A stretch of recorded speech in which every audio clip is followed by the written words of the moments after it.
இன்றைய இளம் தலைமுறை வாசிப்பை இழந்துவிட்டது, அவர்களை மொபைல் விழுங்கிவிட்டு என்ற குற்றச்சாட்டு உள்ளது. உங்கள் பார்வை? உண்மைதான். ஆனா அவனுக்கு இமேஜினேஷன் இல்லைன்னு நீங்க டிக்ளேர் பண்ண முடியாது. உங்களோட அதிகமான இமேஜின்ல அவன் இருக்கிறான். தமிழ்ல வாசிக்கல, தமிழ்ல எழுத திணறான். இதுதான். ஏன்னா அவன் ஸ்கூல்ல படிக்கலையே. ஸ்கூல்ல அவனை படிக்க விடாம ஒரு பெரிய அரசியல் செஞ்சு அதிமுக அந்த பெரிய வேலையை பார்த்தது. எல்லா ஆங்கில பள்ளிகளும் கல்வி நிலையங்களையும் திறந்தோடனே இவன் மொழின்னு தானே இவன் கத்துறான், இவன் மொழியை கத்த விடக்கூடாது அப்படின்னு சொல்லிட்டு மொத்தமா ஆங்கில கல்வி கூடங்களெல்லாம் திறக்க அனுமதிச்சாரு. அத்தோட அன்னைக்கே ஊத்தி மூடிட்டாங்க. யாரும் அவரை எதுவும் சொல்லிடக்கூடாதுங்கிறதுக்காக உலகத்தமிழ் மாநாட்டையும் நடத்திக்கிட்டாரு. ஆனா இவன் இமேஜின் இருக்கு, இவன் எழுதல. அவ்வளவுதான். நான் ஒரு சின்ன இன்சிடென்ட் சொல்றேன். எங்க ஊர்ல கழுதை புலி வாசிப்புன்னு சொல்லிட்டு ஒரு அமைப்பு இருக்கு. அன்புங்கிற ஒரு மேல் நர்ஸ் தான் அதை நடத்திட்டு இருக்கான். அவனுக்கு எழுத்து மேல பயங்கர வாசிப்பு, எழுத்து இது மேல பயங்கர ஏங்குறதுக்கு பயங்கர ஆசை. ஒரு கூட்டம், ஒரு டீமை ஃபார்ம் பண்ணி செஞ்சுட்டு இருக்கான்னு வச்சுக்கோங்களேன். அதில் சக்தின்லாம் அந்த பறையை சேர்க்கிறவர் நிறைய பேர். என்ன செஞ்சோம், ஒருத்தோட அது ஒரு ஆர்டிசம் ஸ்கூல். நாங்க எல்லாம் சேர்ந்து போயிருந்தோம். அந்த குழந்தைங்களுக்கு இந்த பறையெல்லாம் வச்சு அவங்கள ஆட வச்சு அவங்கள பாட வச்சு பேச வச்சு நிறைய ஆக்டிவிட்டிலாம் பண்ணோம். கடைசி என்ன செஞ்சோம், எல்லாருக்கும் பேப்பர் கொடுத்தோம். பேப்பர் கொடுத்து நிறைய கலர் பென்சில்லாம் கொடுத்து உங்க மனசுல என்ன இருக்கோ நீங்க உங்க தோன்றதை வரைங்க. நான் ஒரு பையன் கூட அந்த பையன் அந்த A4 ஷீட்டை ரெண்டா கிழிச்சு வரைகிறான். என்ன வரைகிறான் அப்படின்னா ஒரு வீடு வரைகிறான். எனக்கு என்ன தோணுதோ அதை வரைஞ்சி முடிச்சிட்டான். ஒரு பனை மரம், கொஞ்சம் மேகம், அந்த வீடு. அடுத்த மிச்சல்ல இன்னொரு பாதி பேப்பர்ல ஒரு வட்டம் தான் வரைஞ்சான். எல்லாம் வரைஞ்சி முடிஞ்ச அப்புறமா இது என்னது அப்படின்னு கேட்டேன். ஏன்னா வீடு நம்மளுக்கு நல்லா தெரியுது, வட்டம் என்ன ஐடியால இவன் போட்டிருக்கான்னு தெரியல, என்னது அப்படின்னு. அவன் சொன்னா, அந்த வீடு இருக்குல்ல, அந்த வீடு பூட்டி இருக்கு. பூட்டி இருக்கிற வீட்டுக்கு ஒரு பூட்டு போட்டிருக்கேன். அந்த பூட்டு உங்க கண்ணுக்கு தெரியாது, நான் தனியா பூட்டு வரைஞ்சிருக்கேன் அப்படின்னா. அதாவது குறைபாடு உள்ளவன் அப்படின்னு சொல்லிட்டு இந்த சமூகம் ஒதுக்கி ஒரு பள்ளிக்கூடத்துல வச்சிருக்கிற ஒருத்தன் எவ்வளவு இமேஜினோட இருக்கான் பாரு. இந்த ஜெனரேஷனை நீங்க ரொம்ப சாதாரணமா, எனக்கு ரெண்டு விஷயங்களை சொன்னா எனக்கு எப்போ ஒண்ணு, ராமநாட்டை குறைச்சோன்னா எனக்கு கோவப்படும். ராமநாடு நீங்க நினைக்கிற மாதிரி இல்லை, அது பெரிய ஒரு வரலாற்று இடம். ரெண்டாவது, இந்த ஜெனரேஷனை ஏதாவது குறைச்சோன்னா எனக்கு கோவம் வரும். ஏன்னா இந்த ஜெனரேஷனை குறை சொல்றதுக்கான தகுதியே இல்லைன்னு நான் நினைப்பேன். எதுக்கு அப்படின்னா, நான் எப்பவும் இந்த வைப்பாறு ஆத்த கடக்கிறப்போ ஒரு பெரிய பிரிட்ஜ், அது ஆறு எப்பவும் காஞ்சி போய் கிடக்கும். அப்ப நான் பிள்ளைங்கிட்ட சொல்லுவேன், இந்த ஆத்துல நாங்க குளிச்சிருக்கிறோம், நல்லா தண்ணி ஓடும், இந்த மணல் ஒட்டி பலூன் வியாபாரிகள்லாம் இருப்பாங்க. நான் அப்ப சின்ன பையனா இருக்கிறப்போ என்னோட ஃப்ரெண்டு ஒருத்தன் என் கூட இந்த ஆத்துல இருக்கிறப்ப சொன்னா, அந்த பில்லா படத்துல ரஜினி மேல இருந்து குதிப்பான்ல அந்த ஆறு இதுதான் அப்படின்னா, அதை நான் அப்ப நம்பியிருந்தேன் அப்படின்லாம் சொல்லுவேன். அது காஞ்சிவே மண்ணா தெரியும் அந்த இடம், பெரிய பிரிட்ஜ் அது. அதே மாதிரி சாத்தூர்லயும் அந்த மாதிரி ஒரு காஞ்ச பிரிட்ஜ் தண்ணி இல்லாம, அதுவும் வைப்பாரு தான். இந்த தண்ணி இல்லாத வார்த்தை என் பையங்க கேட்பாங்க, இதுல தண்ணி ஓடிச்சா அப்படின்னு சொல்லிட்டு ரொம்ப ஆச்சரியமா. ஆமா தண்ணி ஓடிச்சு, ரொம்ப ஆழமா இருந்து நாங்க சின்ன அந்த ஓரமா தான் குளிப்போம் அப்படின்னு. அவன் நம்பவே முடியாது. அது அங்கிருந்து நேர போய் கடல்ல போய் கலந்துரும். உச்சங்கோயில இருந்து வர்ற ஆறு அது. அந்த ஆறு அப்படியே சாத்தூர் வழியா சாத்தூர் வழியா வைப்பார் வைப்பாறுல இருந்து கடல்ல கலந்து. அது காட்டாறு. ஆக்சுவலா இவங்க நிரந்தர ஓடுற ஒரு ஆறு தானே ஆறுன்னு நினைச்சிட்டு இருக்கான். காட்டாறு, மழை பெஞ்சு ஓடுற தண்ணிக்குன்னு ஒரு ஆறு ஓடும். அது மழை இருந்தா அந்த ஆறு தண்ணி இருக்கும், மழை இல்லைன்னா காஞ்சி போயிடும். நிறைய நீங்க பார்க்கலாம், காஞ்சி போய் இருக்கும், பெரிய பாலம் கட்டியிருப்பாங்க நீளமா. அது பூரா காட்டாரு. அது இப்போ 2023 டிசம்பர்ல வெள்ளம் தூத்தில வர்றப்போ அது பெருக்கெடுத்து ஓடி, அது வீடியோலாம் வந்தப்போ அப்புறம் என் பையன் சொன்னான், அப்ப நீங்க சொல்லுவீங்க நான் எங்களுக்கு நம்ப மாட்டோம், ஆனா இப்போ அதுல ஓடுது, பெருக்கெடுத்து ஓடுது ஆறு, உண்மையிலே அதுல ஆறு இருந்திருக்கு அப்படின்னு இப்போ நாங்க நம்ப வேண்டியிருக்கு. அதனால அந்த இயற்கை வளத்தை அழிக்கிறப்போ வாய் மூடி அமைதியா இருந்த ஜெனரேஷன் எனக்கும், நான் எந்த ஜெனரேஷனும் இது முந்தின ஜெனரேஷனும் ரொம்ப வாய் மூடி உட்கார்ந்து.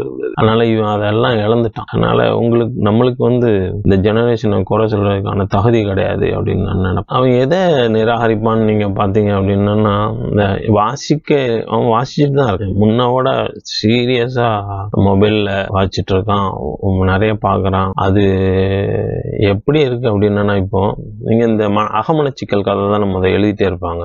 அந்த அகமனச்சிக்கல் கதை இப்போ அவன் வாசிக்கிறதே இல்லை. அது 9 மணி நாடகம்னு சொல்லிட்டு தூக்கி வீசிட்டான். அவனும் இப்போ வந்து உலகமே சுருங்கிருச்சு. அவன் கொரியன் ஃபிலிம் அது இது எல்லாத்தையும் பார்த்துட்டு இருக்கான். அவன்கிட்ட போய் நீங்க ஒரு தெருல உள்ள கதை சொல்லிட்டு இருந்தீங்கன்னா அவன் விரும்புறதே கிடையாது. நல்லா இருந்தான்னா எந்த சினிமாவும் பாக்குறான்ல, ஆனா மொக்க படம் இருந்தான்னா யாரா இருந்தாலும் பாக்குறது கிடையாது, பிடிச்சி சாத்திரும். அதனால வாசிக்கிறாங்க, இந்த ஜெனரேஷனை பத்தி பயப்பட வேண்டிய அவசியம் இல்லை. வாசிப்பான், வாசிக்கிறதுக்குன்னு ஒரு வாசிக்கிறவன் வாசிட்டு தான் இருக்கான். நான் அந்த ரூம்ல தங்கி இருக்கிறேன். ரூம்ல ஒரு பையன் இருக்கான். எனக்கு அவனுக்கும் 20 வயசு வித்தியாசம் இருக்கும். சின்ன பையன் தான், இப்ப தான் ஃபாரினுக்கு வந்திருக்கிறான். பேசிட்டு இருக்கிறப்போ நீங்க எழுதிங்களா அப்படின்லாம் கேட்டோன்னே வாட்ஸ் PDF அனுப்புங்க, நான் வாசிக்கிறேன். சரி, எத்தாப் ரூம்ல தானே இருக்கான், கொடுப்போம், ஒன்றும் பிரச்சனை இல்லைன்னு அனுப்பிட்டேன். நீ வாசிப்பியா அப்படின்லாம் கேட்டு வாசிட்டான். மொபைல்ல முழு 250 பக்கத்தையும் வாசிச்சுட்டு நல்லா இருக்கணும் அப்படின்னு எனக்கு உண்மையிலே ஷாக்கா இருந்துச்சு. உண்மையிலே வாசிச்சானா இவன் அப்படின்னு சொல்லி. அப்புறம் அந்த கதாபாத்திரங்களெல்லாம் பேசாரு. பொதுவா அந்த சொல் இருக்குது, இந்த சமூகம் வாசிக்கிறது இல்லை அப்படின்ட்டு. அவன் எதை வாசிக்கிறது இல்லை அப்படின்னா, இந்த பூமரங்கள் கதைகள் எல்லாம் இப்போ வாசிக்கிறதே கிடையாது. போங்கடா அப்படின்றோம். அவன் எவ்வளவு பெரிய ஆளா இருந்தாலும் சரிதான். அதனால நம்ம இவங்க வாசிக்கலன்னு கவலைப்பட வேண்டிய அவசியம் இல்லை.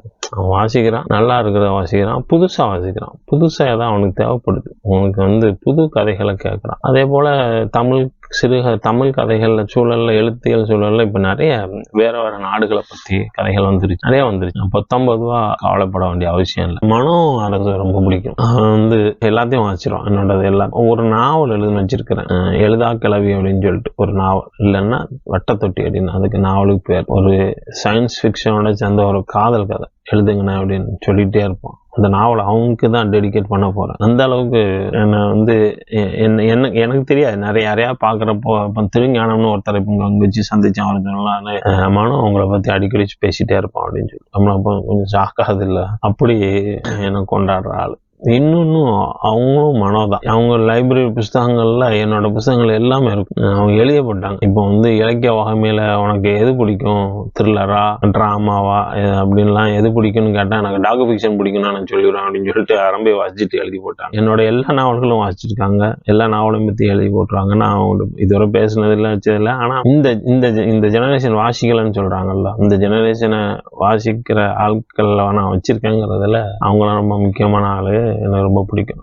பிரியதர்ஷினி வந்து எனக்கு தட்டப்பாறையில இருந்து பழக்கம். தட்டப்பாறையை வாசிச்சுட்டு காட்டுக்கே போய் அங்க அந்த புத்தகத்தை வச்சு போட்டோ எல்லாம் எடுத்து போட்டாங்க. அப்புறமா இப்போ வந்து இந்த கொத்தாளி எல்லாம் நான் வந்து வெளியோறதுக்கு முன்னாடி அவங்களுக்கு அனுப்பிட்டேன். வாசிச்சு பார்த்து எப்படி இருக்குன்னு சொல்லுங்கிற அளவுக்கு. ரொம்ப அவங்களும் பயங்கர ஃபாஸ்ட் ரீடரு. மாசம் எத்தனை புத்தகம் வாசிச்சேன்னு எழுதி போடுவாங்க. மாசம் மினிமம் 5ல இருந்து 10 புக்கு இருக்கும் ஒரு மாசத்துல. ஆங்கில புத்தகங்கள் எல்லாம் இருக்கும். நல்ல ரீடரு, யங் ஏஜ். அவங்களுமே வந்து இந்த ஜெனரேஷன் அகைன் வாசிக்கலங்கிற ஒரு குற்றச்சாட்டு இருக்குல்ல, இல்ல வாசிக்கிறாங்கிறதுக்கான ப்ரூஃப் இதெல்லாம். தமிழ் எழுத்தாளர்களில் உங்களுக்கு பிடிக்காதவர் என யாராவது உள்ளார்களா? எனக்கு அகர முதல்வனை பிடிக்காது. அகர முதல்வனை பிடிக்காம போறதுக்கு பல காரணங்கள் இருக்கு. ஒரே ஒரு காரணத்தை மட்டும் சொல்லுவோம். அதாவது ஃபேஸ்புக்ல எழுதிட்டு இருக்கிற பீரியட்ல எனக்கு வந்து கார்த்திக் புகழேந்தி தான் ரொம்ப க்ளோஸா இருந்தாப்புல. நான் ஃபாரின்ல இருந்தாலுமே கார்த்திக் புகழேந்திக்கு 5 கார்டு போட்டு கால் பண்ணி தொடர்ந்து பேசுவோம் அங்க நடக்கிற விஷயங்களை பத்தி. அதாவது அகர முதல்வன் எப்போ தமிழ் சூழலுக்குள்ள வர்றாரோ, எழுத்து சூழலுக்குள்ள, அதுல இருந்து கார்த்திக் புகழேந்தியோட நட்பு என்ன விட்டு போயிடுச்சு. ஒருவேளை கார்த்திக் புகழேந்தி வந்து இந்தியாவுக்குள்ளே ஒரு நேரடியா முகம் கண்டு பேசுறதுக்கு ஒருத்தரை பார்த்த உடனே என்ன விட்டுட்டாரோ அப்படின்னு சொல்லி எனக்கு தோணுச்சு. அகர முதல்வன் வந்த அப்புறமா கார்த்திக் புகழேந்திக்கு எனக்குமான நட்பு அப்படி நின்றுச்சு. ஒரு நல்ல நண்பனை என்கிட்ட இருந்து படிச்சுக்கிட்டாரு அப்படிங்கிற ஒரு வருத்தம் எனக்கு எப்பவும் உண்டு. அகர முதல்வன் மேல நல்ல நட்பு அவரால் இழந்தேன் அப்படிங்கிறதுனால அவர் எனக்கு சுத்தமா பிடிக்காது என்ற சொல்லை கேட்டாலே உங்களுக்கு கோபம் வருகிறது. அறிதல் இலக்கியம் இல்லைன்னு சொல்றான்ல விஷ்ணுபுரத்துல, என்ன சொல்லி குடிக்கீங்க? அது அறிதல் தானே. அப்புறம் அறிதல் இலக்கியம் இல்லைங்கிறீங்க. ஒரு அவங்க வந்து ரிஜிஸ்டர் பண்ணுவாங்க தவிர, நான் உடைச்சா மண் குடம், நீ உடைச்சா பொன் குடம்பாங்கல்ல. ரொம்ப பழசு கிளிஷேவா இருக்கும். ஏதாவது சொல்லுவோம், நான் செய்யலாம் நீ செய்யக்கூடாது அப்படிங்கிறது தான் அந்த கோட்பாட்டர்களோட தத்துவம், பேசிக். அதாவது ஏன் கோபம் அப்படின்னா, இந்த பண்பாடு, நில பண்புகள், கலாச்சாரம், இது எல்லாத்தையும் கொண்டு போய் மதத்துல கொண்டு போய் கட்டுவாங்க. பம்புலின்னு ஒரு ஊர் இருக்கு, பைம்பொழில் அந்த ஊர் பேரு. உற்றாலம் அந்த சைட்ல தாண்டி போகணும். அது போனோம்னா பைம்பொழில் வடகரை பக்கத்துல இருக்கு. வடகரையில எனக்கு இஸ்மாயிலோட ஃப்ரெண்டு என் கூட படிச்சான். ஆனால் அதை வச்சு எனக்கு 90ல எனக்கு தெரியும் அந்த ஊரை பத்தி. பைம்பொழில் அந்த ஊர் பேர். பைம்பொழில் அப்படின்னா ரெயின் ஃபாரஸ்ட்னு அர்த்தம். உலகம் எங்கேருந்து துவங்கும் அப்படின்னா ரெயின் ஃபாரஸ்ட்ல இருந்து தான் துவங்கும். பூமியோட அந்த இது இருக்குல்ல, அச்சரகை தீர்க்கரகை இதெல்லாம் சொல்லுவாங்கல்ல, அதுல வந்து பம்புலி இருக்கும். பைம்பொழில் ஊர். அங்க ஒரு மலை இருக்கு. அந்த மலை இப்போ கோயில் கட்டியிருக்காங்க. சரி, கோயில் கட்ட வேண்டியதானே அந்த இதில் உள்ளதில்ல. அந்த மலையை வந்து நான் அந்த மலையை என்ன நினைப்பேன் அப்படின்னா, ரெயின் ஃபாரஸ்ட்ல ஒரு மலை இருந்திருக்கு. அந்த மலையை இவங்க ஸ்பெசிஃபிக்காக ஃபைண்ட் அவுட் பண்ணுறாங்கன்னா அங்கே வந்து ஒரு ஆதியில எவனோ இருந்திருக்கான், அப்போ அந்த மலையை போய் பார்க்கணும் அப்படின்னு சொல்லிட்டு ஒரு முஸ்லீமா நான் அந்த இடத்துக்கு போகிறேன். அந்த இடத்துக்கு போய் நான் பார்க்குறேன்னு வச்சுக்கோங்களேன். இப்போ அங்கே நிற்கிறவங்க தாடி வச்சுட்டு ஒருத்தர் இந்த கோயிலை சுற்றி பார்க்குறான் அப்படிங்கிறது என்ன சந்தேகமாக பார்த்தா என்ன ஆகும்? அந்த மாதிரி ஒரு சூழலை இந்த கோட்பாட்டாளர்கள் கொண்டு வந்து நிறுத்தியிருக்காங்க. அதை தான் தோப்பரமேசன் சொல்லுவார். என்ன சொல்லுவார் அப்படின்னா, பண்பாட்டு பின்புலத்தில் தொன்மங்களை வியக்கும் ஒருவர் சாதி அல்லது மத பெருமிதங்களுக்கு சென்று சேர்கிறார். ரெயின் ஃபாரஸ்ட்னு தெரிகிற ஒரு காடு வேற ஒருத்தவங்களுக்கு வந்து அந்த பண்பாட்டு பின்புலத்துல வந்து மத ரீதியா போய் தாடி வச்சு முஸ்லீமை வந்து சந்தேக கண்ணோட்டத்துல பார்க்கக்கூடிய ஒரு சூழலை கொண்டு வந்து விட்டுட்டாங்கல்ல, இவன் எதுக்கு அங்க வந்திருக்கான் அப்படின்னு சொல்லிட்டு. அப்போ அது வந்து ஒற்றைத்தன்மையில ஆயிருது, இன்னாருக்கானது மட்டும்தான் அப்படின்னு சொல்லிட்டு. அது ஒற்றைத்தன்மைங்கிறது பாசிசம் தானே. இப்போ அந்த நிலத்தை நான் வந்து பெருமையா நினைக்கிறேன், பெருமையா கொண்டாடுறேன். அதில் ஒரு இடத்த நான் வந்து ஸ்பெசிஃபிக்கா நினைக்கிறேன், அந்த இடத்துக்கு நான் போக முடியாது அப்படிங்கிற சூழலை கொண்டு வந்து நிறுத்தினது இந்த வலதுசாரி கோட்பாட்டாளர்கள் தான். இடதுசாரி அவனும் கோட்பாடுன்னு சொல்ல மாட்டான். ஒரு பெரிய கூத்து என்னன்னா, வலதுசாரி எல்லாரும் வலதுசாரி தான், ஆனால் இடதுசாரிகளை யாரு இடதுசாரி யாரு வலதுசாரின்னு தெரியாது. அதனால வந்து இந்த 7.5 சண்டை எப்போ நடந்துட்டே இருப்பான். இடதுசாரிகிட்ட கோட்பாடுன்னா அப்படிலாம் ஒன்றும் கிடையாது, அது மக்களுக்கானது அப்படின்னு சொல்லிட்டு போயிட்டே இருப்பான். இல்லைன்னா அவர் கல்நூறு அணைக்கு சேத்துல இறங்கி அவனை கொண்டு போய் பேட்டி எடுக்க போறாரு. ஆனா வலதுசாரி சேத்துல இறங்கி எல்லாம் பேட்டி எடுக்க மாட்டான். அவன் கார்பரேட்டுக்கான ஆளு, அவன் ஏசி ஹாலில் ஏசி ரூம்ல ஏதாவது ஒரு பெரிய வசதியான ஆளை தான் பேட்டி எடுப்பான். அவர் வந்து இன்னார் எழுதலாம், இன்னார் எழுதக்கூடாது, இது எழுத்து கிடையாது. அதன் மூலமா ஒரு குறிப்பிட்ட ஆள்களுக்கு நிராகரிப்பு. அந்த நிராகரிப்புனால எனக்கு வந்து இவங்க செய்யற நிராகரிப்புனால எனக்கு வந்து மொழி வாசிக்க மாட்டேங்கான்னு நீங்க புலம்புறீங்கல்ல, வாசிப்புல எப்படி படிநிலை இருக்கோ அதுல எழுத்துலையும் படிநிலை இருக்கு. இல்லைன்னா இயக்கமே இருக்காது, ஏங்குதல் நின்று போயிடும். சமீபத்தில் நடந்த உங்களால் மறக்க முடியாத இலக்கிய நிகழ்வு எது? ஜூன் 23, 24, 25 3 நாள் 2023 பாவனஸ்துல தமிழ்நாடு முற்போக்கு எழுத்தாளர் அறிஞர் சங்கம் வந்து புற உலகம் புனை உலகம்னு ஒரு நிகழ்ச்சி நடக்கும். அது வந்து ரொம்ப, நான் அந்த மாதிரி ஒரு நிகழ்ச்சியை ரொம்ப எதிர்பார்த்து காத்திருந்தேன். நான் பேசணுங்கிறதுக்காக இல்லை, பல பேரையும் சந்திக்கலாம், பலரும் பல விஷயங்களை பேசுவாங்க. அதுல வந்து கவிதைகள் குறித்து பேசப்பட்டது, சிறுகதைகள் குறித்து நிறைய பேர் பேசினாங்க, நாவல்கள் குறித்து பேசினாங்க, நானும் நாவல்கள் குறித்து பேசினேன். இப்போ எனக்கு வந்து ஒவ்வொருத்தரும் பேசுறப்போ ஒரு எக்ஸ்பீரியன்ஸ், அங்க புதுசா நிறைய பேரை பார்க்கலாம், நாலேஜ் ஷேர் ஆகும். அது ரொம்ப எனக்கு ரொம்ப எதிர்பார்க்கிற ஒண்ணு. இப்போ வந்து சினிமா பார்க்குறவனுக்கு, இயக்குனர்னு நினைக்கிறவனுக்கு சினிமா பத்தி பேசுறவங்களை பார்த்தோன்னா ஒரு தன்னை மறந்த ஒரு ஈர்ப்பு வரும். அதை ஒண்ணுமே செய்ய முடியாது. அது வந்து அவனுக்கு உள்ள இருந்து வர்றது. அத மாதிரி எழுதவங்க சந்திக்கிறப்போ ஒரு ஈர்ப்பு வந்துடுது. நான் தடவை பாமாவை பார்க்குறேன். அவங்க வந்து கருக்கு நாவல் எப்படி எழுதுனாங்க அப்படிங்கிறத பற்றிலாம் சொல்லிட்டு இருந்தாங்க. நம்ம பக்கத்தில் போய் அவங்க, அதாவது ரொம்ப வருஷம் கழிச்சு கீரா தோப்பல் மீரான் மாதிரி ஆட்களுக்கு பக்கத்தில் நான் உட்காந்துருப்பேன், ரொம்ப நெருக்கமாக. அவங்க பக்கத்தில் போய் உட்காந்து கால் பக்கத்தில் உட்காந்து நான் அவங்கள்ட்ட ஒரு கேள்வி கேட்டேன். அதாவது எங்கள் ஊர் பக்கம் வந்து தூத்துக்குடியில இருந்து ஆட்டோவில் வந்து பக்ரீத்துக்கு வந்து ஆடு பிடிக்கிறதுக்கு ஓட்டப்படாததுக்கு தான் போவோம். அது பட்டியலான மக்களுக்கான ஊர். உள்ள நுழைஞ்சு கொஞ்ச நேரம் கொஞ்ச தூரத்தில் யாராவது ஒரு வீட்டில் வந்து ஆடு அங்கே விற்பாங்க, வீட்டில் ஆடு விற்பாங்க, அங்கே போய் ஆடு வாங்கி விடலாம். அந்த ஆடுகள் தான் எட்டயபுரம் சந்தைக்கு வருது, ஆட்டு சந்தைக்கு அங்கே உள்ள ஆடுகள் தான். அதனால வந்து எல்லாத்தையுமே ஆடு இருக்கும், வீட்டில் ஆடு வளர்ப்பாங்க. இப்போ நாங்கள் வீட்டில் போய் ஆடு வாங்குறதுக்காக 3 ஆடு 4 ஆடு பக்ரீத்துக்கு வாங்கணும்னு சொல்லிட்டு ஆட்டோல போயிருப்போம். எங்கள் மாமனார் கூட போயிருக்கேன். போறப்போ அவர் வந்து பரப்புல அப்படிம்பாரு, வண்டி நிறுத்தி. அப்போ அவரும் திருப்பி பரப்பலாம்பாரு.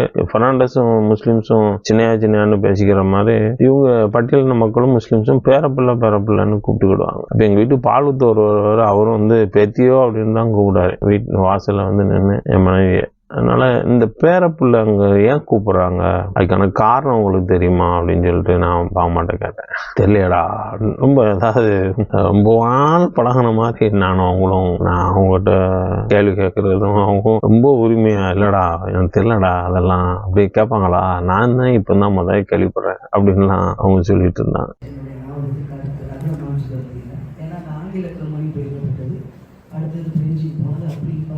அப்படி இருந்த நான் வந்து எப்படி கருத்துங்கிற ஒரு நாவலை எழுத ஆரம்பித்தேன் அப்படின்னு சொல்லும் பொழுது நான் பெண்களை தான் நினச்சேன். பெண்களுக்கு கிடைக்கிறதா இருந்தால் எவ்வளோ இன்னைக்கு வரைக்கும் நான் பல இடங்களில் பல மாதிரியான போராட்டங்கள் இளைஞர்கள் தடைகளை தாண்டி தான் வந்திருக்கேன். ஆனால் அந்த சுதந்திரம் அப்படிங்கிறது தான் என்னோட முக்கியமான வாழ்க்கையோட குறிக்கோள். அதுக்காக தான் வாழ்ந்துட்டு இன்னைக்கு நான் தனியாக ஒரு சுதந்திர மனுஷியாக தான் வாழ்ந்துட்டு இருக்கேன். அந்த சமயத்தில் தான் எனக்கு வந்து அந்த உணர்வுகள் அந்த நாவல் எழுதணும் அப்படிங்கிறத விட நான் எதையெல்லாம் இழந்துட்டு வந்திருக்கிறேன் சின்னதுலேருந்து. நான் இப்போ இருக்கிற வந்து புக்காக எழுதணும்னு எழுதலை, நாவலாக எழுதணும்னு எழுதலை, ஒரு நோட்டு போட்டு சும்மா நான் மனசில் என்னெல்லாம் வந்ததோ அதை அப்படி எழுதி வச்சேன். எனக்குள்ளே இருந்தது அந்த மாதிரி வந்தது அப்படி எழுதி இப்போ கொண்டு போனேன். அது யாருமே போட மாட்டேங்கிறாங்க அந்த புத்தகத்தை. முதல்ல இது என்ன ஒரு படிச்ச போட்டுறாங்க, இது ஒரு லாங்குவேஜ், இது ஒரு மொழி, இது என்னது ஒரு அந்த சுயசந்தையா நாவலா என்ன வடிவம் இது அப்படின்ட்டு நிறைய கிரிட்டிசைஸ் பண்ணாரு. அப்புறம் பயந்துட்டு வந்து போட வேண்டாம், யாருமே போடலை பதிப்பதை. அப்புறம் மதுரையில் இந்த ஏசபை குருக்கள் வந்து ஒரு சின்ன ப்ரெஸ் வச்சுருந்தாங்க, அவங்கள்ட்ட கொடுத்து அவங்க தான் போட்டாங்க. முதல் புத்தகம் 12 ரூபான்னு போட்டு சும்மாலாம் யாரும் வாங்கலை. ஃபஸ்ட்டு அங்கீகரிச்சதுன்னா பாண்டிச்சேரியில் தலித் சுப்பாய் அவர் எப்படியோ அதை வாசிச்சுட்டு அவர் ஒரு விருது கொடுத்தார். அது எனக்கு வாழ்நாளே மறக்க மாட்டேன். ஒரு கிராமத்தில் கூட்டிகிட்டு போயிட்டு ஒரு சின்ன யானையில் ஒரு பேரை இருக்கிற மாதிரி ஒரு விருது கொடுத்துட்டு ஒரு சாலை வச்சுட்டு 1000 ரூபாய் கொடுத்தாரு. அது இன்னமும் நான் அப்படியே வச்சிருக்கேன். அவர் இறந்துட்டாரு. எனக்கு அது பெரிய ஒரு அங்கீகாரமாக இருந்துச்சு. ஏன்னா எல்லாரும் அதை தூக்கி போட்டு அசிங்கம்னு சொன்னப்போ இவர் வந்து ஒரு நல்ல ஒரு அற்புதமான புத்தகம்னு அங்கே பாண்டிச்சேரி கொடுத்து சொன்னார். அதுக்கப்புறம் தான் எனக்கு வந்து நாவல் எழுதணும் அப்படிங்கிற ஒரு வெறியுடன் சொல்லலாம். ஏன்னு சொன்னால் நாவல்கள் வந்து நம்ம எழுதணும் இனிமே அப்படின்னு. இது வந்து இவ்வளோ மோசமாக இவர் சொன்னார். அதுக்கப்புறம் தமிழ் இலக்கியத்தில் பார்த்தீங்கன்னா பிரபஞ்சன், கோமல் சுபமங்கல, அந்த கோமல் சுவாமி சுபமங்கலாவோட ஆசிரியர் கோமல் சுவாமிநாதன், அப்புறம் சுஜாதா, இந்த மாதிரி பிரபல எழுத்தாளர்கள் அதை ரொம்ப புகழ்ந்து அசோகமித்திரன் இவங்களாம் சொன்னாங்க. அந்த மாதிரி நிறைய பேர் நான் அந்த பக்தச்சலம் பாரதியெல்லாம் அங்கெல்லாம் பார்த்து இன வரவியல் குறித்தான சந்தையெல்லாம் இது பண்ணிக்கிட்டேன். ஒரு சர்க்கிள் கிடைச்சது. பிரசாந்த் காடர் சிறுகதை எழுதின பிரசாந்த், ராஜசிங்கதன், நிறைய பேர் மூதாதையர் வாழ்கிறார்கள் எழுதின பகவத், இவங்கெல்லாம் உட்காந்து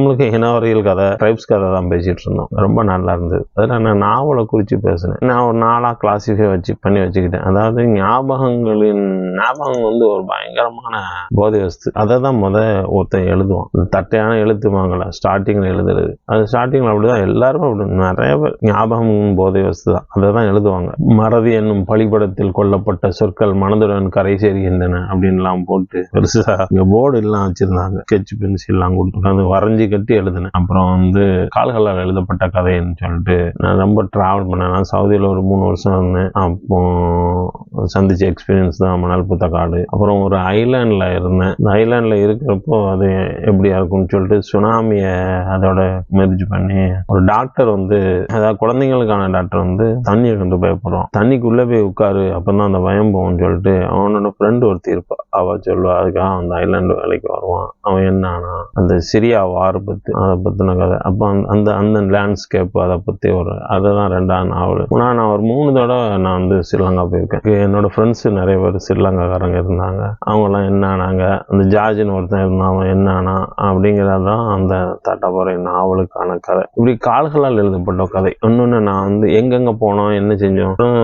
அரம்பியம் வந்து திருநெல்வேலியும் அசம்பு மலையும் வச்சு எழுதுனது, நுழைவாயில் முழுக்க தூத்துக்குடியை பற்றினது, கொத்தாளி ஓட்டப்படாததுக்கான கதை. இப்படி நான் வந்து நிலத்தை பிடிச்சி உழுக்குங்க கதை கொட்டும் அப்படிங்கிறதுல ரொம்ப தீவிரமாக இருக்கிற ஆள். அதில் கொஞ்சம் ஹிஸ்ட்ரியும் கலந்துட்டு அப்படி எழுதுறது. அப்போ சில விஷயங்கள் எல்லாம் நான் சொன்னேன், எப்படிலாம் இருக்கும், என்ன இருக்கணும், என்ன எழுதணும், யாரும் உங்களை கண்டுக்கவே மாட்டாங்க, அந்த விஷயத்தையும் ஞாபகம் வச்சுக்கோங்க. நீங்கள் எழுதி தூக்கி கிழிச்சு நட்டோன்னு யாரும் உங்களை வந்து கொண்டாடிட போறது இல்லை அப்படிங்கிற விஷயங்கத்தெல்லாம் அது 1.5 மணி நேரம் பேசினேன். சந்தோஷமா இருந்தது. ஏன் வந்து நான் வந்து தரவுகளை கதைகளாக மாற்றுறேன் அப்படிங்கிறத, அதான் எனக்கு தலைப்பு. டாக் ஃபிக்ஷனை எப்படி எழுதுறேன், ஏன் எழுதுறேன், எப்படி எழுதுறேன் அப்படிங்கிறது தான். அது எதுக்கு எழுதுனங்கிறதுக்கான காரணங்கள் இருக்குது. ஒரே ஒரு சின்ன காரணத்தை சொல்கிறேன். கஜினி முகமது 18 தடவை படம் எடுத்து சோமநாதன் ஆலயத்தை இடிச்சாருன்னு சொல்லிகிட்டே இருக்காங்கல்ல. அவரு கஜினி இல்லை, அது கஜினவிங்கிறது ஆப்கானில் உள்ள ஒரு ஊர். அவர் வந்து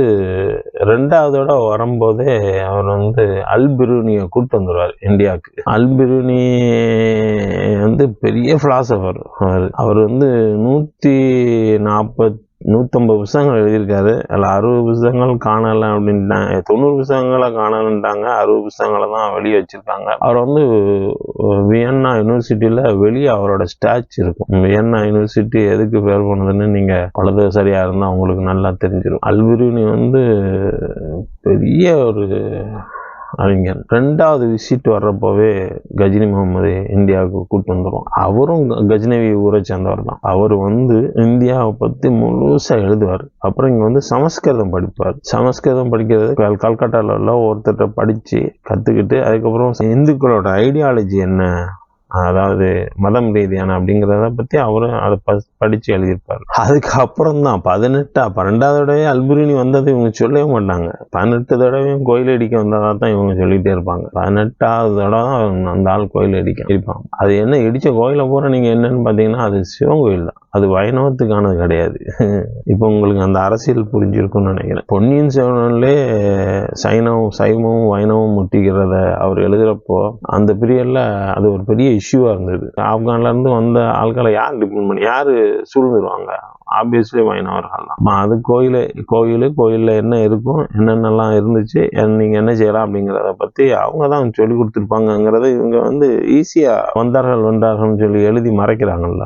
அது சொல்லி கஜினவி வந்தாங்க, அது கஜினவி அல்-பிரூனியை கூப்பிட்டு வந்தான்னு சொல்லிட்டு சொல்லவே மாட்டேங்கிற அப்படிங்கிறதுக்காகத்தான் அந்த கதை, இந்த வரலாறு கதைகளுக்குள்ள எப்படியாவது ஒரு முலாம் பூசி இது பண்ணும் அப்படின்னு சொல்லி. 2வது, நான் மதுரை புக் ஃபேரில் நான் யாவரும்ல நின்றுனேன். யாவரும் பதிப்பாங்க இதில் ஸ்டாலில். ஒரு நண்பர்கள் கொஞ்சம் பேர் வந்தாங்க. அப்போ ஒருத்தர் சொன்னார், இதெல்லாம் என்ன சிறுகதை, இவன் எழுத ஆரம்பித்தான்னா அப்படியே கொட்டும் வேத்து ஊற்றும் அப்படின்ட்டுலாம் இருந்தாங்க.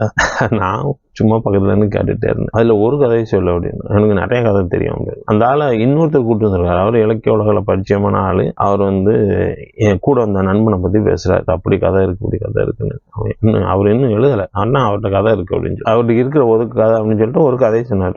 அதுல கொஞ்சம் ட்விஸ்ட்லாம் இருந்துன்னு வச்சுக்கோங்களேன். சரி ரைட், முடிஞ்சிருச்சு. இப்போ அவங்க வந்து பேசி முடிச்சோன்னே கதை எப்படி இருக்கு அப்படின்னு, நல்லா இருக்கு, நீங்க எழுதி கொடுங்க, புக்கா போட்டுறோம். அதுதாங்க எழுதுன்னு நினைக்கிறேன், முடிய மாட்டேங்க அப்படி இப்படின்னு. அப்போ பேசிட்டே இருக்கிறப்போ சும்மா நின்றுட்டு இருந்ததுனால, என்ன நீங்க ஒண்ணுமே சொல்லாம இருக்கீங்க, ஏதாச்சும் சொல்லுங்க அப்படின்னா, நான் சொன்னேன், இந்த புக் ஃபேரில் வந்து ஒரு பாதை வழியாக அவுட் ஒரு பாதை வழியாக வந்தாங்க இருக்கும். 2 டோரையும் போய் அடைச்சிருங்க. அடைச்சிட்டு இந்த இதுக்குள்ள இப்ப எவன் நிக்கணும், அவன்கிட்ட எல்லாம் ஏதாவது கதை இருந்தா சொல்லுன்னு கேளுங்க, சொல்லிடுவான். ஆனா அதை எழுதணும்னு அவன் நினைக்கிறப்பதான் அவனால எழுத முடியாது. யாரு எழுதுறானோ அவன் தான் எழுத்தாளன். எல்லார்ட்டையும் கதை இருக்கு, எக்ஸ்பீரியன்ஸ். அதை தான் சொன்னேன். அதான் இந்த ஞாபகம் என்னும் போதை வசுங்கிறான்ல, அது யார்கிட்ட கேட்டது, சொந்தமா நம்மளுக்கு நடந்தது, பல விஷயங்கள் இருக்கும். எல்லார்ட்டையுமே கதைகள் இருக்கும். கதைகள் இல்லாம யாரு இருக்கா? அதனாலதான் இவரு கூட ஒரு வார்த்தை சொல்லியிருப்பாரு, சொல்வதற்கு உன்னிடம் கதைகள் இல்லை என்றால் நீ என்ன வாழ்க்கை வாழ்ந்தாய் அப்படின்னு. அதனால கதைகள் எல்லார்ட்டையும் இருக்கும்.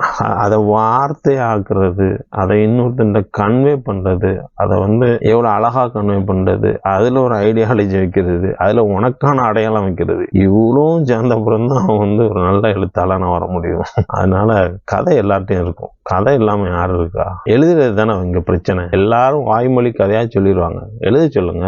எழுத முடியாது, எழுது வராது, எழுதுறதுக்கு முயற்சி செய்ய மாட்டாங்க, அவ்வளவுதான். இடையூறா இருக்கு, சொல்றது கன்வே ஆகுதா அப்படிங்கிற சந்தேகம் அவங்களுக்கு இருந்துட்டே இருக்கும். அது எல்லாரும் என்ன செய்வாங்க, பொதுவா கவிதை தான் முதல்ல எழுத ஆரம்பிப்பாங்க, இந்த உரைநடை கவிதை. ஆனா அதுக்கப்புறம் சிறுகதை எழுத வருவாங்களா, அது கொஞ்சம் கஷ்டம். ஆனா நாவல் எழுதுறது அப்படி இல்லை, ரொம்ப கஷ்டம். அதுல நிறைய கதாபாத்திரங்கள் இருக்கணும், அதுல லீனியரா இருக்கக்கூடாது, நான் லீனியரா இருக்கணும், அது வந்து நிறைய விஷயங்கள் சொல்லணும், நிறைய இருக்கு. அதனால நாவல் எழுதுறதுக்கு இந்த மாதிரி எல்லாம் எழுதுங்க அப்படின்னு சொல்லிட்டு சில விஷயங்கள் எல்லாம் நான் பேசுறேன். ஒரு 1.5 மணி நேரம் பேசினேன். எல்லாருமே பாராட்டினாங்க.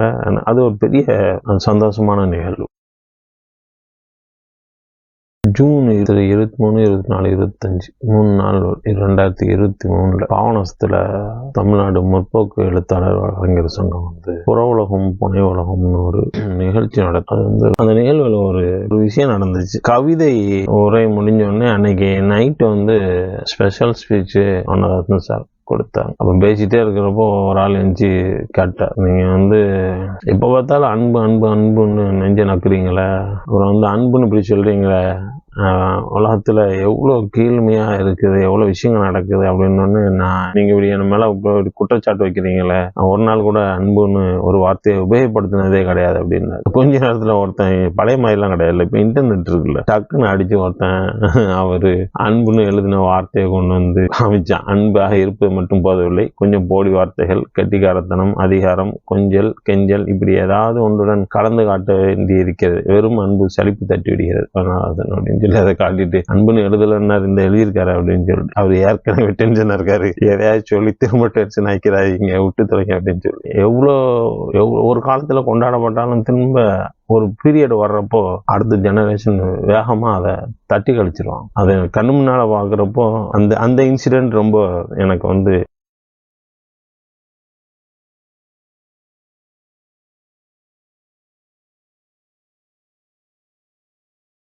திருநெல்வேலியில கிருஷ்ண ஒரு கவிஞர் ஒருத்தர் இருக்கார். கவிஞர், எழுத்தாளர், எடிட்டர், பல வேலைகள். அவர் யாரு அப்படின்னா தோப்புல் முகமது மீரானோட சாய்வு நாற்காலிய வாசிச்சு கரெக்ஷன் பார்த்தவர். இந்த பாளையங்கோட்டை வாட்டர் டேங்க்ல உட்காந்து அதை செஞ்சதா அவர் சொல்லுவார். அப்போ அவர் ஒரு நாள் பாக்குறப்போ, உன்னோட நாவல் கொடு, நான் கரெக்ஷன் பண்ணி கொடுக்குறேன் அப்படின்னு. தோப்புல் முகமது மீரான் பீரியட் என்ன, என்னோட பீரியட், பெரிய கால இடைவெளி இருக்குல்ல, கிறிஸ்துக்கான அங்கீகாரம் இருக்குல்ல, அது பெருசா ஒன்றும் இல்ல. அவர் இன்னும் மேடை ஏறி பலரையும் பாராட்டிட்டு தான் இருக்காரு. ஆனா அவரை இன்னும் யாரும் பாராட்டி ஒரு நிகழ்ச்சி நடத்தினதா எனக்கு தெரியல. இப்போ எனக்கு அதனாலதான் அவர் கைப்பிடிச்சு, வேண்டாம் அந்த பாவத்தை நான் செய்ய விரும்பல அப்படின்னு. ஏன் இப்படி சொல்ற அப்படின்னாரு. ஏன் அப்படின்னு இருக்குல்ல, அதுக்கான காரணத்தை சொல்றேன். ஒரு கவிஞன், பேரெல்லாம் சொல்லல, பெரிய சண்டையாகும். அப்புறம் ஒரு கவிஞன் 80 பக்கத்துக்கு ஒரு கவிதை தொகுப்பு போட்டான். அவனுக்கு ஒரு பெரிய கவிஞனுக்கான விருது கொடுத்துட்டாங்க, பெரிய மேடையை. சரி போய் தொலைட்டுன்னு வச்சுக்கோங்க. இன்னொரு பெண்மணி, அதுவும் ஒரு 80 பக்கத்து கவிதை தொகுப்பு, அதுக்கு ஆய்வு கூட்டம் நடத்தினாங்க பாருங்க. 80 பக்கம் அது மட்டும்தான் எழுதியிருக்காங்க. எனக்கு நெஞ்சு அடைச்சிருச்சு. என்னடா இது 80 பக்க கவிதை தொகுப்புல என்னடா ஆய்வு கூட்டம் நடத்துவீங்க. அப்புறம் ஒரே ஒரு சிறுகதை தொகுப்பு போட்ட ஒரு ஆளுக்கெல்லாம் எல்லா அவடையும் தூக்கி கொடுத்துருவாங்க. அவங்க அவ்வளவுதான் எழுதியிருப்பாங்க. இப்போ சாய்வு நாற்காலி பீரியட்ல உள்ள ஒரு ரைட்டர், தோப்புல் முகமது காலத்துல சாய்வு நாற்காலி எடிட் பண்ண ஒரு ரைட்டர் இப்பவும் நோம்புக்கு எடிட் பண்றேன்னு சொல்லி அதை நான் கொடுக்கவா? எனக்கு அது அவரை பார்க்கும் போதெல்லாம் இலக்கிய உலகம் இப்படிதான் இருக்கு. இதே மாதிரி இங்க இருந்தார் அலைன்ல அன்புன்னு ஒருத்தர் இருந்தார். அவர் இப்ப இறந்துட்டாரு. அவர் அடிக்கடி என்னோட போஸ்ட்ல ஏதாவது கமெண்ட் போடுவாரு. அப்புறம் யூஏல அமீரகத்துல இருக்காரு. நான் போன் நம்பர்லாம் வாங்கி பேசினேன். பார்க்க வரும் பாரு, நான் பார்க்க வர மாட்டாரு. ஆனா சிற்றிதழ்கள் மேல அவருக்கு பெரிய ஒரு ஈர்ப்பு. எல்லா சிற்றிதழ்களையும் வாங்கி சேகரிச்சு வச்சிருப்பாரு. ஒரு நாள் அவர்கிட்ட கேட்டு, நீ அலைன் நான் போயிருந்தேன், அப்ப அவரு ஃபோன் பண்ணி பேசினேன். இல்லை நான் பார்க்க வர விரும்பலைன்னாரு. எதுக்கு நீங்க சொல்லுங்க, இடத்த சொல்லுங்க, நான் வரேன். இல்லை அப்புறம் அவர்கிட்ட கேட்டால் அவர் அவருக்கு பயங்கர இன்ஃபீரியாரிட்டி காம்ப்ளெக்ஸ். நான் ரொம்ப வருஷமா இருக்காரு, ஆனா ரொம்ப சொற்ப சம்பளத்துல இருக்காரு போல. 2400 அதான் சம்பளத்துல இருந்தேன், அதனால நான் யாரையும் பார்க்க விரும்ப மாட்டேங்க அப்படின்னாரு. அதுக்கு என்ன இருக்கு அப்படின்னு. இல்லை தூரமா நின்று பேசிக்கிறோம்னு சொல்லி அவரு என்ன செய்வாரு, சிட்டுதல் எல்லாத்துக்கும் பணம் அனுப்புவாரு சந்தாக்கு. ஒரு தடவை அவரை பார்க்க போயிருந்தேன். ஒம்படியா அவரை நான் வந்தே தீர்வேன்னு சொல்லிட்டு பார்க்க போயிட்டேன். கட்டிலுக்கு கீழே புஸ்தகங்களா கட்டி கட்டி கட்டி கட்டி போட்டு வச்சிருக்காரு. அவரு இந்த மாதிரி சிட்டுதல்களுக்கு புத்தகங்களுக்கு செலவு பண்றதை அவர் குடும்பம் விரும்புறது இல்லை. அவரு சின்ன சம்பளம்னு அவரே சொல்றாருல. அவர் இறந்தப்பறம் அவங்க போய் பார்த்தா அது பூரா குப்பத்தில் போட்டாங்க. அங்க நாங்க போறவங்க எல்லாம் காலி பண்ணி அங்க ஒன்றும் இல்லை. அவர் பெட்டு எம்டியா இருந்துச்சு. இப்படி நிறைய பேர், ஊருக்கு 4 பேர் இருப்பாங்க, யாரோட எதுவுமே இல்லாம இந்த மொழிக்காக வேலை செய்யறவங்க.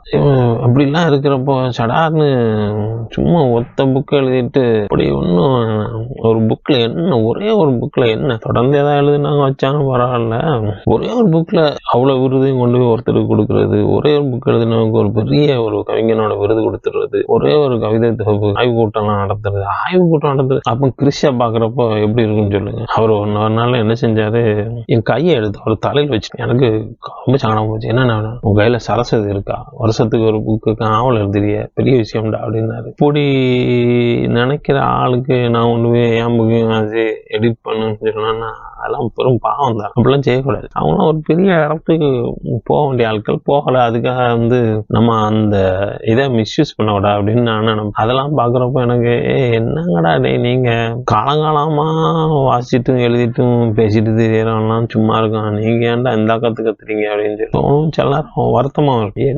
என்ன உண்மையிலே இவங்களுக்கு அறிவு இருக்கா அப்படின்னு சொல்லி என்ன சொல்றது, ஒரு எழுதுறோம் இயங்குறோம், ஆனாலும் இந்த மாதிரி செயல்கள் எல்லாம் பார்க்குறப்போ இதெல்லாம் செய்யணுமான்னே தோணும். அப்படி தற்சமயம் வாசித்ததில் உங்களை மிகவும் கவர்ந்த சிறுகதை, எனக்கு ஜெயமோகன் எழுதின 10 லட்சம் காலடிகள் ரொம்ப பிடிச்சிருந்தது. பெரிய சர்ச்செல்லாம் ஓடிச்சு. அவர் அந்த நாவலில் என்ன சொல்லியிருப்பார் அப்படின்னா, பொது ஒழுங்கா மனித உரிமை மீறலாம், பொது ஒழுங்கு தேவை அப்படின்னா மனித உரிமை மீறல் நடந்துதான் ஆகும் அப்படிங்கிற மாதிரி சிறுகதை பேசும். என்ன அப்படின்னா, அப்துல்லாவோட பையன் ஒரு பிராமணிய பெண்ணை கல்யாணம் ஆன பெண்ணை கல்யாணம் பண்ணணும்னு ஆசைப்படுவாரு. அதுல கிருஷ்ணங்கிற அப்பா பிராமணன் கொல்லப்படுவான். கொலையை இது பண்றதுதான் கதை. அது வழியா பத்தேமாரிங்கிற கப்பலை கட்டின கலாசிகளை பத்திலாம் ரொம்ப அருமையாக எழுதியிருப்பார். அவரோட அந்த இஸ்லாமியர்கள் குறித்தான பார்வை இருக்குல்ல, அதெல்லாம் நம்மளுக்கு அவசியம் இல்லை. ஆனால் அவர் அந்த கதையை ஆக்சுவலாக ஒரு ட்ரெயின் ஆக்சிடென்ட் நடக்கும். அந்த ட்ரெயின் ஆக்சிடெண்ட்டை டிபெண்ட் பண்ணி அப்படியே அந்த கதை போகும். ரொம்ப அருமையாக எழுதியிருப்பார். அதனால எனக்கு அது ரொம்ப பிடிச்சிருந்தது. அதில் வச்சு சாத்துனாங்க. ஏன்னா ஜாதி படிநிலைகள் கீழே செல்ல அழகு குறையெல்லாம் எழுதிட்டாரு. இதை வச்சு வாங்கிட்டாங்க. அவர் கதையில் என்ன சொல்லுவாருன்னா, 1000 கால் வைப்பு, 1000 பெருக்கள் 10 லட்சம் காலடி, இல்லை ஒன்று தப்பா வச்சுனாலும் கடலுக்கு போயிடும் அப்படிங்கிறது எழுதியிருப்பார். அதாவது ஒரு தனி மனிதனோட தவறுகள் கூட அந்த சமூகத்தை கீழ்நிலைக்கு கொண்டு போயிடும். அதனால அவனை கொல்றது சரிதான், அது நெறிமுறை காப்பதுக்காக செய்யற கொலை அப்படிங்கிற மாதிரி எழுதியிருப்பாரு. பரியரும் பெருமாள்ல தள்ளி விட்டு கொள்றான்ல அந்த வயசான ஆளு, அதோட வேற ஒரு பேட்டர்ன் அந்த கதை. அவர் அப்படி கொல்றது சரி அப்படிங்கிற மாதிரியான இஸ்லாமியர்கள் செய்வாங்க அப்படிங்கிற மாதிரியான அது கொண்டு நிறுத்திருப்பாரு. அதெல்லாம் எனக்கு அது பெரிய விஷயம் தோணல. ஏன்னா எனக்கு அதுல ஒரு வரி ரொம்ப பிடிச்சிருந்தது. வளைவுகளால ஆனாதான் இஸ்லாமியர்களோட கட்டடக்கலை அப்படின்னு சொல்லிட்டு, எனக்கு அந்த ஒரு வார்த்தை தான் அந்த சிறுகதையை எனக்கு ரொம்ப பிடிச்சு போனதுக்கான காரணம். அந்த வார்த்தையில் அப்படி என்ன பெருசா இருக்கு அப்படின்னு கேட்டீங்க அப்படின்னா, டெக்னாலஜி எங்க உருவாகும் அப்படின்னு சொல்லி ஏன்னா வரவியல் புஸ்தகங்கள்ல எழுதியிருப்பாங்க அப்படின்னா, எங்க பெண்டு உருவாச்சோ, எப்போ பெண்டு வளைவு கண்டுபிடிச்சானோ அப்பதான் அங்கிருந்தான் டெக்னாலஜி ஸ்டார்ட் ஆகும். எல்லாமே அதோட ஸ்டார்டிங்கே அதுதான். இதை பேஸ் பண்ணி நான் பொதுவாக அந்த தமிழர்களுக்கும் அரபியர்களுக்குமான தொடர்பு அப்படின்னு சொல்லிட்டு நிறைய தேடி சேகரிச்சுட்டு இருக்கேன்ல. அதனால எனக்கு தமிழர்களை பத்தி அந்த இதுல பாக்குறப்போ முந்தல் அப்படின்னு ஒரு வார்த்தை இருக்கு. அது வச்சு நான் கொஞ்சம் தேடிட்டே இருந்தேன். ஏன்னா இவங்க பொதுவா முந்தல்ங்கிறது இந்தியா முழுக்க இருக்கும். இப்போ கொத்தாளிங்கிற வார்த்தை நான் கொத்தாளி நாவல்ல இந்தியா முழுக்க இருக்கிற மாதிரி நான் அதை தேடி எடுத்து எழுதியிருப்பேன். அதே மாதிரி முந்தல்ங்கிறது இந்தியா முழுக்க இருக்கும். முந்தல்னு எதை சொல்லுவாங்க அப்படின்னா, ஒரு மலையில சேர்ற இடம் இருக்குல்ல, அந்த ஹேர்வின் பாயிண்ட்ங்கிறாங்க, அந்த எட்ஜ் இருக்குல்ல, அது முந்தல் அப்படிம்பாங்க. மாஞ்சோலை எஸ்டேட் அந்த மாதிரி மலைவாழ் மக்கள் இருக்கிற இடங்களுக்கு போனீங்க அப்படின்னா எங்க நிற்பாடுன்னா அந்த முந்தல் நிற்பேன் அப்படிம்பாங்க. ரொம்ப சாதாரணமா முந்தல்ங்கிறது ஒரு முச்சந்தின்னு சொல்றாங்கல்ல, அதுதான் அது முந்தல் அப்படிங்கிறது ஒரு அந்த வார்த்தையில அதை குறிப்பாங்க வட்டார வழக்குல மலைவாழ் மக்கள். அப்ப அந்த முந்தல் அதை முந்தல் அப்படி பின்னாடி போனீங்க அப்படின்னா அது முந்தல் ஆர்ட்னு வரைக்கும் கொண்டு போய் நின்றோம். நீங்க இந்த டிராயிங்ல எல்லாம் முந்தல் ஆர்ட் நீங்க பார்க்கலாம். இப்போ எனக்கு அந்த பெண்டு அதான் அந்த வளைவுங்கிறது ரொம்ப முக்கியமா வச்சு அந்த வளைவுக்கான சொற்கள் அப்படிங்கிற நிறைய தேடிட்டே இருந்தேன் தமிழ்ல. இவர் இந்த அரபியர்கள் இந்த வளைவுங்கிற அந்த இதே அதுக்கு சொந்தக்காரங்களும் இவங்க தான் அப்படின்னு எழுதினோடனே எனக்கு நான் தேடிட்டு சேகரிச்சுட்டு இருக்கிறதுக்கு இந்த வார்த்தை ரொம்ப எனக்கு உபயோகமா இருந்ததுனால சிறுகதைய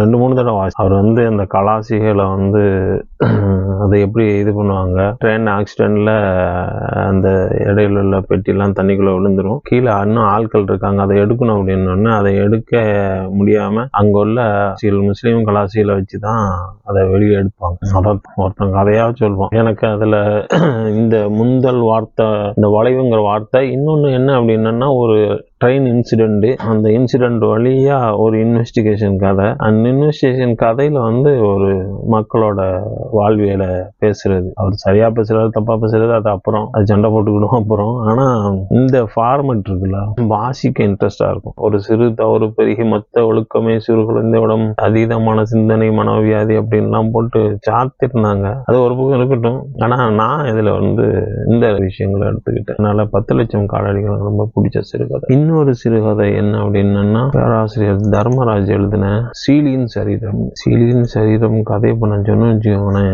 தேடி அடிப்பாங்க. ஆனா அது அப்படி ஒரு கதையை அவர் எப்படி எழுதினாருன்னு எனக்கு தெரியல. Extreme level. அது அதான் அப்படிதான் இருக்கணும் கதை. என்ன இந்த சிறுகதைலாம் எழுதிட்டு அதை சொல்றாங்கல்ல, பயங்கர மொக்கா இருக்கும். இல்லை பேசப்பட்ட கதைகளே பேசுவாங்க. இதெல்லாம் அப்படி கிடையாது. சீலியின் சரீரம்லாம் பயங்கரமான கதை.